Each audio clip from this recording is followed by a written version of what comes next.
little village lying near the Portsmouth Road, about halfway between London and the sea.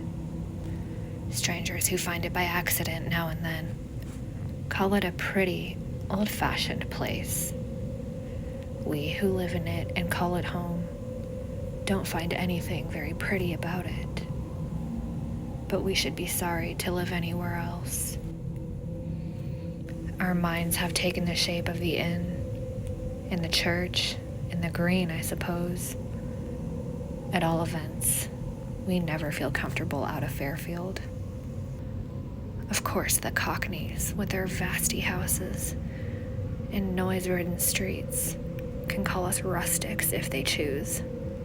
But for all that, Fairfield is a better place to live than in London. Doctor says that when he goes to London, his mind is bruised with the weight of the houses. And he was a Cockney born. He had to live there himself when he was a little chap, but he knows better now. You gentlemen may laugh. Perhaps some of you come from London way, but it seems to me that a witness like that is worth a gallon of arguments. Dull? Well, you might find it dull, but I assure you that I've listened to all the London yarns you have spun tonight, and they're absolutely nothing to the things that happen in Fairfield. It's because of our way of thinking and minding our own business. If one of your Londoners were set down on the green of a Saturday night, when the ghosts of the lads who died in the war keep tryst with the lasses who lie in the churchyard, he couldn't help being curious and interfering, and then the ghosts would go somewhere where it is quieter. But we just let them come and go and don't make any fuss, and in consequence, Fairfield is the ghostiest place in all England. Why, I've seen a headless man sitting on the edge of a well in broad daylight, and the children playing about his feet as if he were their father. Take my word for it, spirits know when they are well off as much as human beings. Still, I must admit that the thing I'm going to tell you about was queer even for our part of the world, where 3 packs of ghost hounds hunt regularly during the season, and Blacksmith's great-grandfather is busy all night shoeing the dead gentleman's horses. Now that's a thing that wouldn't happen in London, because of their interfering ways. But Blacksmith, he lies up aloft and sleeps as quiet as a lamb. Once, when he had a bad head, he shouted down to them not to make so much noise.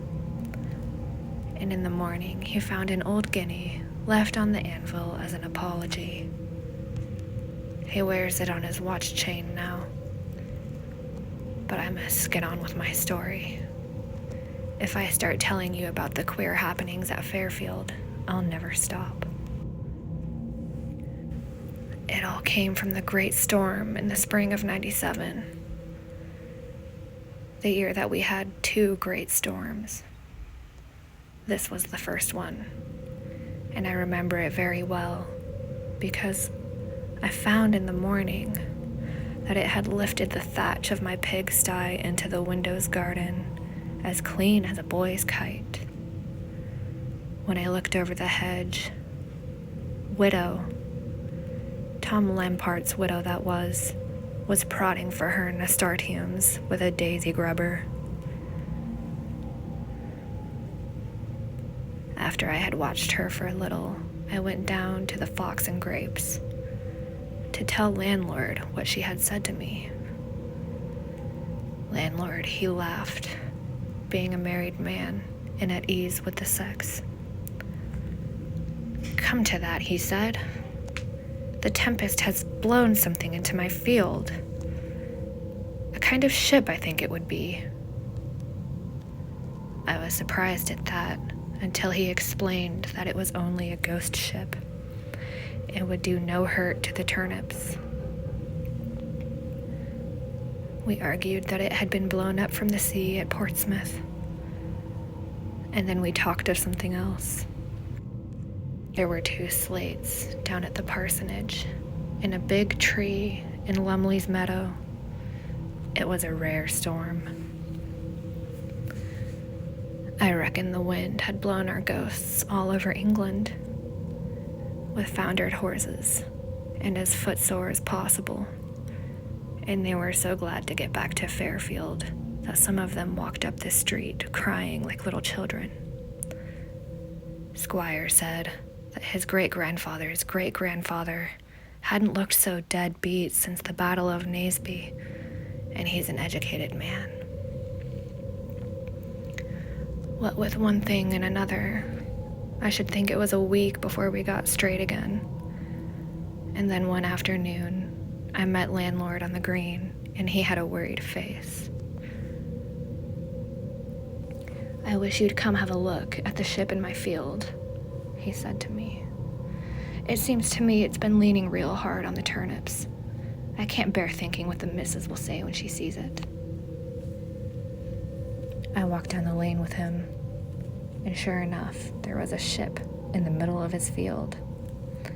But such a ship as no man had seen on the water for 300 years, let alone in the middle of a turnip field. It was all painted black and covered with carvings, and there was a great bay window in the stern, for all the world like Squire's drawing room.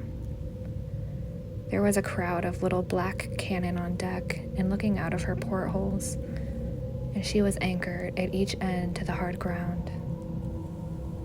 I have seen the wonders of the world on picture postcards, but I have never seen anything equal to that. "She seems very solid for a ghost ship," I said, seeing the landlord was bothered. "I should say it's betwixt and between," he answered, puzzling it over. "But it's going to spoil a matter of 50 turnips, and missus, she'll want it moved." We went up to her and touched the side, and it was as hard as a real ship. "Now there's folks in England would call that very curious," he said. But I should think that that ghost ship weighed a solid 200 tons, and it seemed to me that she had come to stay. So I felt sorry for Landlord, who was a married man. "All the horses in Fairfield won't move her out of my turnips," he said, frowning at her. Just then we heard a noise on her deck, and we looked up and saw that a man had come out of her front cabin and was looking down at us very peaceably. He was dressed in a black uniform set out with rusty gold lace, and he had a great cutlass by his side and a brass sheath. "I'm Captain Bartholomew Roberts," he said in a gentleman's voice.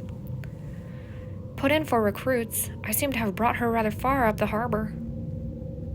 "Harbor?" cried the landlord. "Why, you're 50 miles from the sea." Captain Roberts didn't turn a hair. "So much as that, is it?" he said coolly. "Well, it's of no consequence." The landlord was a bit upset at this. "I don't want to be unneighborly," he said, "but I wish you hadn't brought your ship into my field. You see, my wife sets great store on these turnips." The captain took a pinch of snuff out of a fine gold box that he had pulled out of his pocket and dusted his fingers with a silk handkerchief in a very genteel fashion. "I'm only here for a few months," he said, "but if a testimony of my esteem would pacify your good lady, I should be content." And with the words, he loosened a great gold brooch from the neck of his coat and tossed it down to the landlord. Landlord blushed as red as a strawberry. "I'm not denying she's fond of jewelry," he said, "but it's too much for half a sackful of turnips." And indeed, it was a handsome brooch. The captain laughed. "Tut, man," he said. "It's a forced sale, and you deserve a good price. Say no more about it." and nodding good day to us, he turned on his heel and went into the cabin. Landlord walked back up the lane like a man with a weight off his mind. "That tempest has blown me a bit of luck," he said. "The missus will be much pleased with that brooch. It's better than blacksmith's guinea any day." 97 was Jubilee year, the year of the second Jubilee, you remember. And we had great doings at Fairfield, so that we hadn't much time to bother about the ghost ship, though anyhow, it isn't our way to meddle in things that don't concern us. Landlord, he saw his tenant once or twice when he was hoeing his turnips and past the time of day, and landlord's wife wore her new brooch to church every Sunday. But we didn't mix much with the ghosts at any time, all except an idiot lad there was in the village, and he didn't know the difference between a man and a ghost, poor innocent. On Jubilee Day, however, somebody told Captain Roberts why the church bells were ringing, and he hoisted a flag and fired off his guns like a loyal Englishman. 'Tis true the guns were shotted, and one of the round shot knocked a hole in Farmer Johnstone's barn. But nobody thought much of that in such a season of rejoicing. It wasn't till our celebrations were over that we noticed anything wrong in Fairfield. 'Twas Shoemaker who told me first about it one morning at the Fox and Grapes. "You know my great-great-uncle?" he said to me. "You mean Joshua, the quiet lad," I answered, knowing him well. "Quiet," said the shoemaker indignantly. "Quiet you call him, coming home at 3 o'clock every morning as drunk as a magistrate and waking up the whole house with his noise." "Why, it can't be Joshua," I said, for I knew him for one of the most respectable young ghosts in the village. "Joshua it is," said Shoemaker. "And one of these nights he'll find himself out in the street if he isn't careful." This kind of talk shocked me, I can tell you, for I don't like to hear a man abusing his own family, and yet I could hardly believe that a steady youngster like Joshua had taken to drink. But just then, in came Butcher, Awolin, in such a temper that he could hardly drink his beer. The young puppy, he kept on saying. And it was some time before Shoemaker and I found out that he was talking about his ancestor that fell at Senlac. "Drink?" said Shoemaker hopefully, for we all like company in our misfortunes, and Butcher nodded grimly. "The young noodle," he said, emptying his tankard. Well, after that, I kept my ears open, and it was the same story all over the village. There was hardly a young man among all the ghosts in Fairfield who didn't roll home in the small hours of the morning, the worse for liquor. I used to wake up in the night and hear them stumble past my house, singing outrageous songs. The worst of it was that we couldn't keep the scandal to ourselves, and the folk at Greenhill began to talk of sodden Fairfield, and taught their children to sing a song about us. Sodden Fairfield has no use for bread and butter. Rum for breakfast, rum for dinner, rum for tea, and rum for supper. We are easygoing in our village, but we did not like that. Of course, we soon found out where the young fellows went to get the drink, and the landlord was terribly cut up that his tenant should have turned out so badly. But his wife wouldn't hear of parting with the brooch, so that he couldn't give the captain notice to quit. But as time went on, things grew from bad to worse, and at all hours of the day, you would see those young reprobates sleeping it off on the village green. Nearly every afternoon, a ghost wagon used to jolt down the ship with a lading of rum, And though the older ghosts seemed inclined to give the captain's hospitality the go-by, the youngsters were neither to hold nor to bind. So one afternoon when I was taking my nap, I heard a knock at the door, and there was Parson, looking very serious, like a man with a job before him that he didn't altogether relish. "I'm going down to talk to the captain about all this drunkenness in the village, and I want you to come with me," he said straight out. I can't say that I fancied the visit much myself, and I tried to hint to Parson that as, after all, they were only a lot of ghosts, it didn't very much matter. "Dead or alive, I'm responsible for the good conduct," he said, "and I'm going to do my duty and put a stop to this continued disorder. And are you coming with me to John Simmons?" So I went, Parson being a very persuasive kind of man. We went down to the ship, and as we approached her, I could see the captain tasting the air on deck. When he saw Parson, he took off his hat very politely, and I can tell you that I was relieved to find that he had a proper respect for the cloth. Parson acknowledged his salute and spoke out stoutly enough. "Sir, I should be glad to have a word with you." "Come on board, sir, come on board," said the captain, and I could tell by his voice that he already knew why we were there. Parson and I climbed up an uneasy kind of ladder, and the captain took us into the great cabin at the back of the ship, where the bay window was. It was the most wonderful place you ever saw in your life, all full of gold and silver plate, swords with jeweled scabbards, carved oak chairs, and great chests that look as though they were bursting with guineas. Even Parson was surprised, and he did not shake his head very hard when the captain took down some silver cups and poured us out a drink of rum. I tasted mine, and I don't mind saying that it changed my view of things entirely. There was nothing betwixt and between about that rum, and I felt that it was ridiculous to blame the lads for drinking too much of stuff like that. It seemed to fill my veins with honey and fire. Parson put the case squarely to the captain, but I didn't listen much to what he said. I was busy sipping my drink and looking through the window at the fishes swimming to and fro over landlord's turnips.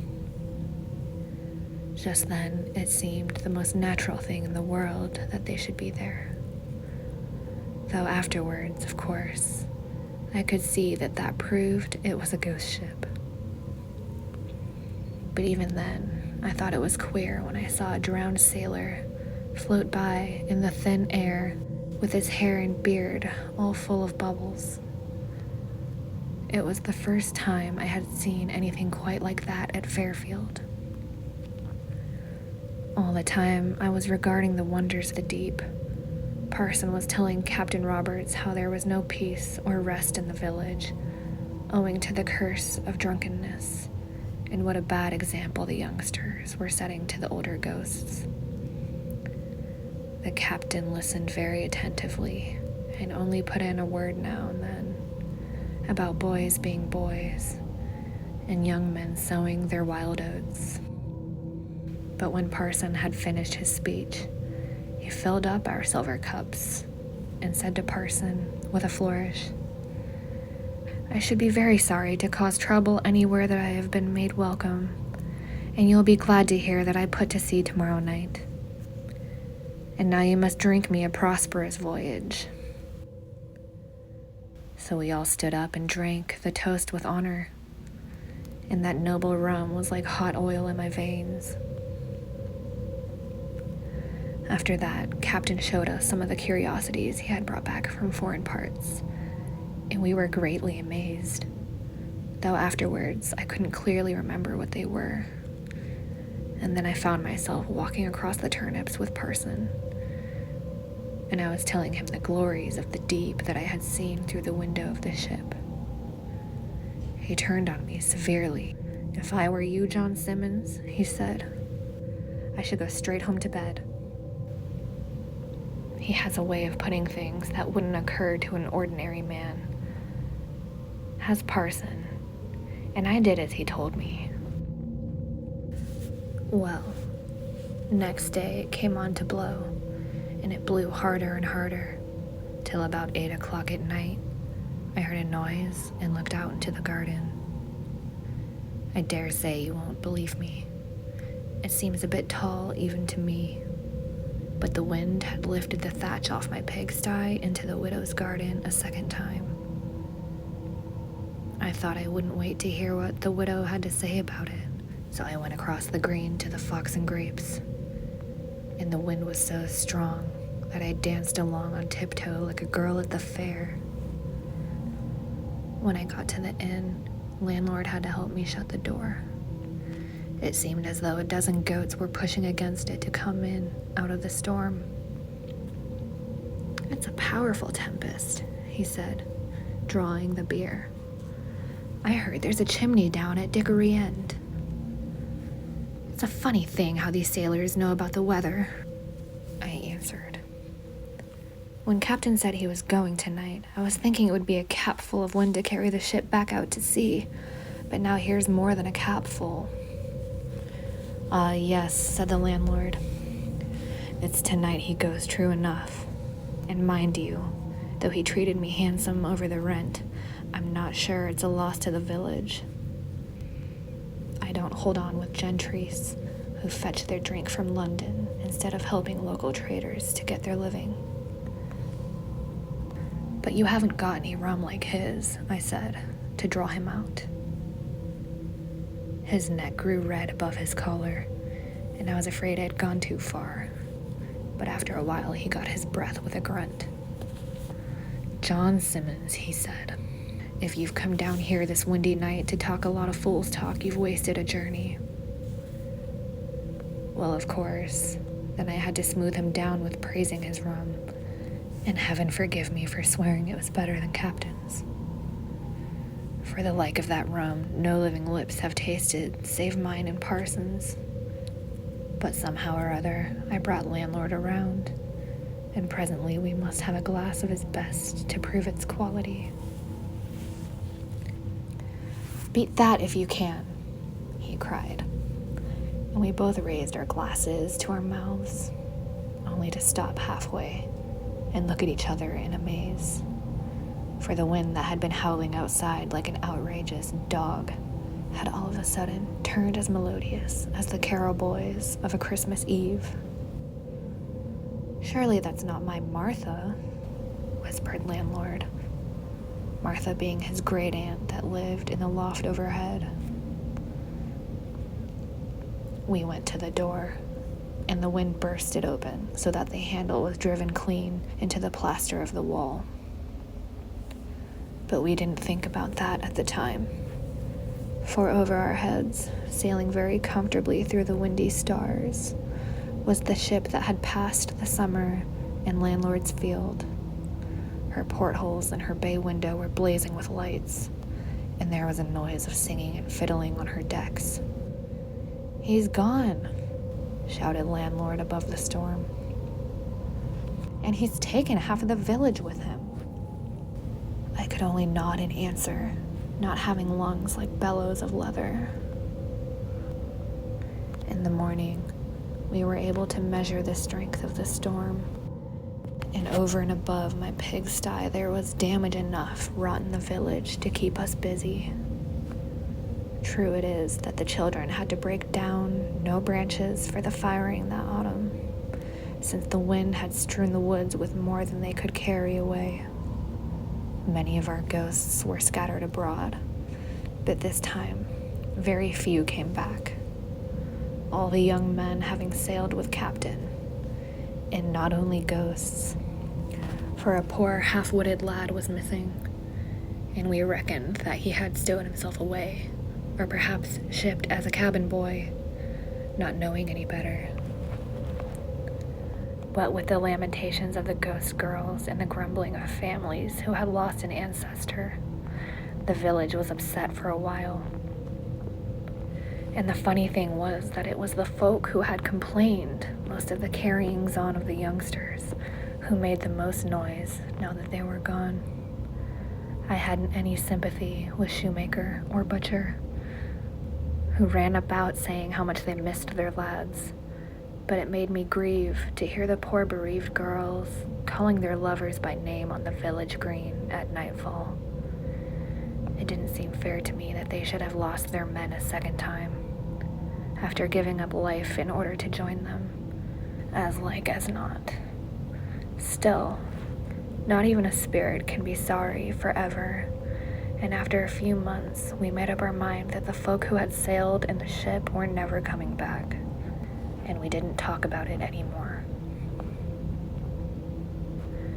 And then one day, I dare say it would be a couple of years after, when the whole business was quite forgotten, who should come trapezing along the road from Portsmouth but the daft lad who had gone away with the ship without waiting till he was dead to become a ghost. You never saw such a boy as that in all your life. He had a gray rusty cutlass hanging to a string at his waist, and he was tattooed all over in fine colors, so that even his face looked like a girl's sampler. He had a handkerchief in his hand, full of foreign shells and old-fashioned pieces of small money, very curious. And he walked up to the well outside his mother's house and drew himself a drink as if he had been nowhere in particular. The worst of it, he had come back as soft-headed as he went, and try as we might, we couldn't get anything reasonable out of him. He talked a lot of gibberish about keel hauling and walking the plank and crimson murders, things which a decent sailor should know nothing about, so that it seemed to me, for all his manners, Captain had been more of a pirate than a gentleman mariner. But to draw sense out of that boy was as hard as picking cherries off a crab tree. One silly tale he had, that he kept on drifting back to, and to hear him, you would have thought that it was the only thing that happened to him in his life. We was at anchor, he would say, off an island called the Basket of Flowers, and the sailors had caught up a lot of parrots, and we were teaching them to swear up and down the decks, and the language they used was dreadful. Then we looked up and saw the masts of the Spanish ship outside the harbor. Outside the harbor they were. So we threw the parrots into the sea and sailed out to fight. And all the parrots were drowned in the sea, and the language they used was dreadful. That's the sort of boy he was. Nothing but silly talk of parrots when we asked him about the fighting, and we never had a chance of teaching him better. For 2 days after, he ran away again, and hasn't been seen since. That's my story, and I assure you that things like that are happening at Fairfield all the time. The ship has never come back, but somehow as people grow older, they seem to think that one of these windy nights she'll come sailing in over the hedges with all the lost ghosts on board. Well, when she comes, she'll be welcome. There's one ghost lass that has never grown tired of waiting for her lad to return. Every night you'll see her out on the green, straining her poor eyes with looking for the mast lights among the stars. A faithful lass you'd call her, and I'm thinking you'd be right. Landlord's Field wasn't a penny worse for the visit, but they do say that since then, the turnips that have been grown in it have tasted of rum.